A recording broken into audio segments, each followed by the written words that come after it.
Neurociencia y espacios. ¿Cómo el lugar donde vivís afecta a tu estado mental?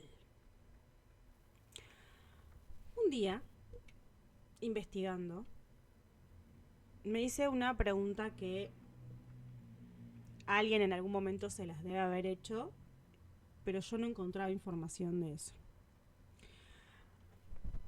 Me pasó que yo quería unir quería unir lo que era el diseño, ¿sí?, con el crecimiento y el desarrollo personal. Entonces buscaba en Google, buscaba en inteligencias artificiales, a ver qué existía, si había algo para estudiar o si había alguna ciencia que pudiera como conectar esas dos cosas. Y existía la neuroarquitectura, o sea, la aplicación de la neurociencia al diseño de edificios, de interiores, de ciudades. Pero no estaba encontrando nadie que lo había, o sea, que se había hecho esta misma pregunta, ¿no?, de la neurociencia en los espacios exteriores. Y encontré acá en Argentina un solo paisajista que, que habla sobre eso, pero después no encontré en ningún otro lado. O sea, era, ¿por qué no se está hablando del neuropaisajismo? O se habla muy poco y nada, por lo menos en toda Latinoamérica. Y la verdad que esa pregunta cambió todo. Y cambió no solo mi trabajo, sino que mi manera de entender lo que a mí me había pasado. La semana pasada hablamos de cómo los espacios hablan de nuestro estado interno, ¿no? De ese balcón de la infancia, de lo que pasa cuando no tenés un lugar propio. Y hoy quiero dar un pasito más adelante, como siempre, y contarte cómo llegué a entender el mecanismo detrás de todo esto. La ciencia que explica el por qué un espacio puede cambiarte por dentro. Porque esto no es algo que yo lo inventé ni nada por el estilo, esto es ciencia pura. Cuando empecé a estudiar y a leer más que nada sobre neurociencia, y empecé, o sea, a investigar esto de ver cómo podía unir, ¿no?, estas dos pasiones mías entre el paisajismo y el crecimiento personal, cómo podía que las dos fuesen lo mismo, encontré la neuroarquitectura, ¿no? Es una disciplina que estudia cómo los espacios construidos, los edificios, los interiores, las ciudades, cómo nos afecta al cerebro y al comportamiento humano. Suena muy de libro, pero es así. Cómo, por ejemplo, no sé, la altura de un techo influye en los pensamientos creativos, o cómo la luz natural regula el estado de ánimo, cómo los materiales o la textura impactan en el sistema nervioso. Y mientras investigaba, leía, estudiaba, algo mío como que empezó a conectar como puntos, ¿no? Entonces, todo lo que yo había sentido en ese balcón de la infancia, todo lo que había perdido de adulta cuando yo no tuve mi propio espacio, todo ese malestar silencioso de estar en entornos que no me sostenían, que no me sentía cómoda, tenía una explicación científica. Y entonces llegó a la pregunta, ¿no?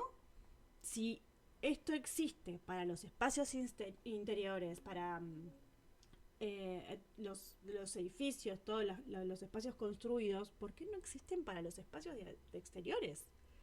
Para los jardines, para los parques, para los patios, para los balcones. La verdad es que me encontré que casi nadie lo había nombrado o lo había sistematizado. Entonces, ahí encontré lo que era el neuropaisajismo, que como dije, solo una persona, creo en Latinoamérica, habla de neuropaisajismo. Y para entender cómo los espacios te afectan, vos necesitas entender algo tan básico sobre el sistema nervioso. No, porque muchos hablan, del sistema nervioso. Pero el sistema nervioso autónomo regula todo lo que pasa en tu cuerpo, sin que vos lo pienses, o sea, sin que seas consciente. La respiración, el ritmo cardíaco, la digestión, la respuesta al estrés. Tiene dos modos principales. El primero, nos vamos a ir un poco más a lo científico, ¿no? El primero es el sistema simpático, que es ese modo de alerta en el que estás todo el tiempo activa, ¿no? Cuando hay una amenaza, o que puede ser real o percibida, o el cuerpo como que se prepara para luchar o para huir, ¿no? El ritmo cardíaco aumenta, se te tensionan los músculos, se agudiza, como que se agudizan los sentidos. ¿No te pasa que cuando estás sola en un lugar es como que los oídos y la vista como que se te agudizan más y escuchás cosas que antes no escuchabas? O ves cosas que antes no veías. Le prestás como más atención. Es porque justamente tu sistema nervioso está en estado de alerta. Y el segundo es el sistema parasimpático. Y ese es el modo de la calma. El que se activa cuando el cuerpo siente que está seguro. Entonces, reduce el cardio, relajas los músculos, permitís una digestión mucho mejor, la recuperación, el descanso, ¿no? Todo es con calma, todo es real. Y la verdad que pasa, porque la mayoría de las personas que viven en ciudades, con ruidos constantes, estímulos visuales sobrecargados, ritmos acelerados, pasan demasiado tiempo en modo simpático. El cuerpo está en alerta, aunque no haya ningún peligro real. Y eso tiene un costo enorme con el tiempo. Entonces lo que la neurociencia sabe y lo que el neuropaisajismo aplica es que los espacios naturales tienen la capacidad de activar el sistema parasimpático. De decirle a tu cuerpo, che, podés soltar, estás seguro, podés descansar. Y lo que te estoy diciendo no es que es magia, es pura biología.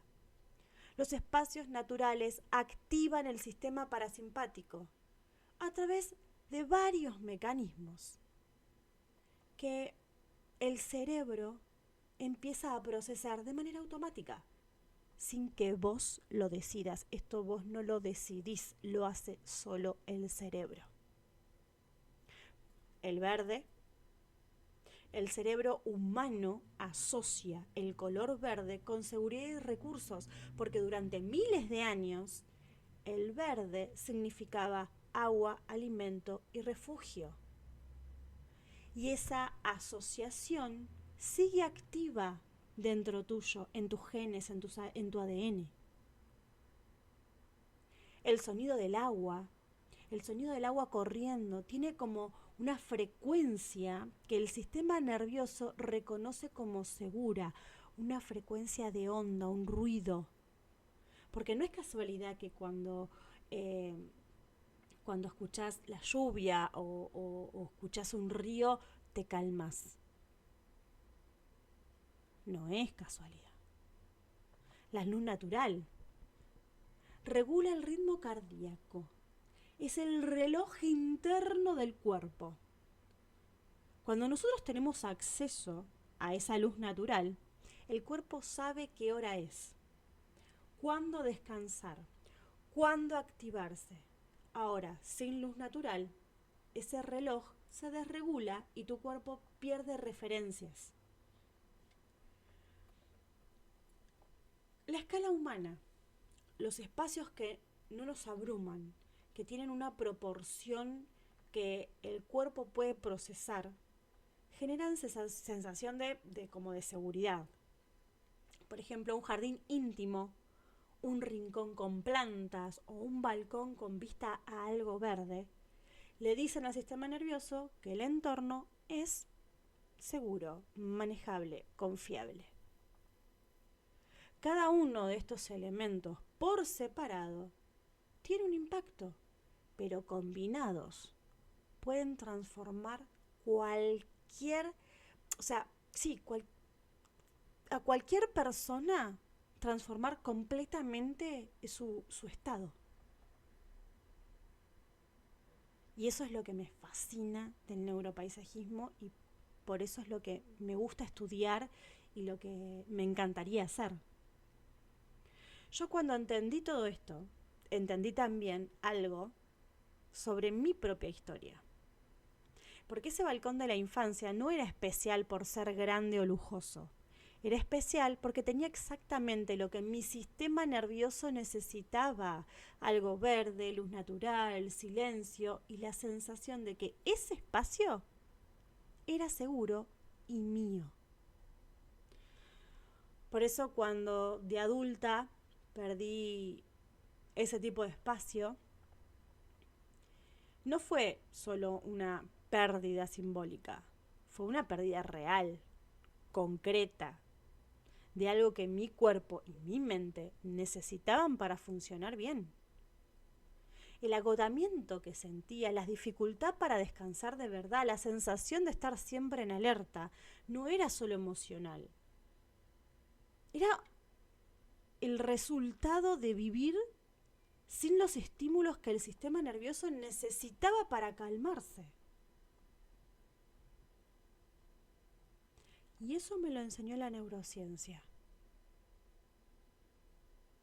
Pero mi cuerpo mi cuerpo lo sabía desde siempre.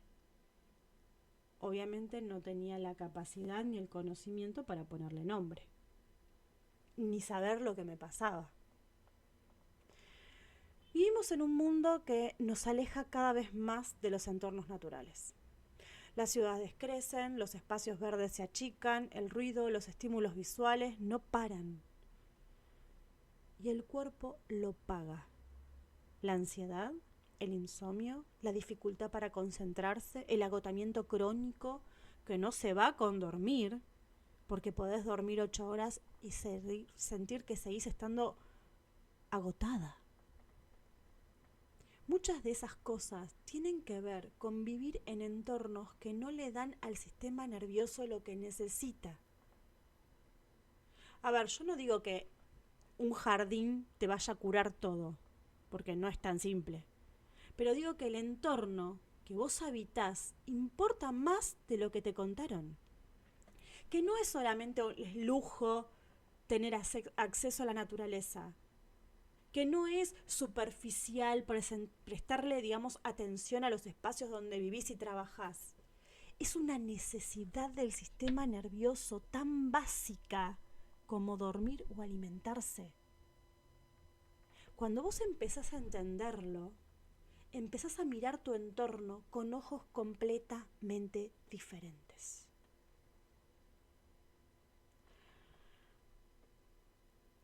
Te vuelvo a repetir esta frase que me encanta. Tu mundo interno vive en los espacios que habitas.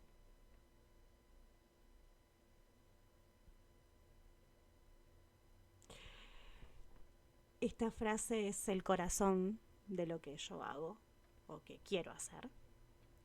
Y espero que hoy empiece a tener un significado un poco más concreto para vos. No necesitas un jardín enorme, no necesitas rediseñar toda tu vida. Lo que necesitas es entender que el espacio que vos elegís, que lo que tolerás, el que habitás todos los días, está teniendo un impacto en vos todo el tiempo, por más que vos no lo notes. La semana que viene vamos a seguir profundizando un poco más porque la verdad es que hay mucho, mucho por decir. Nos vemos en el origen.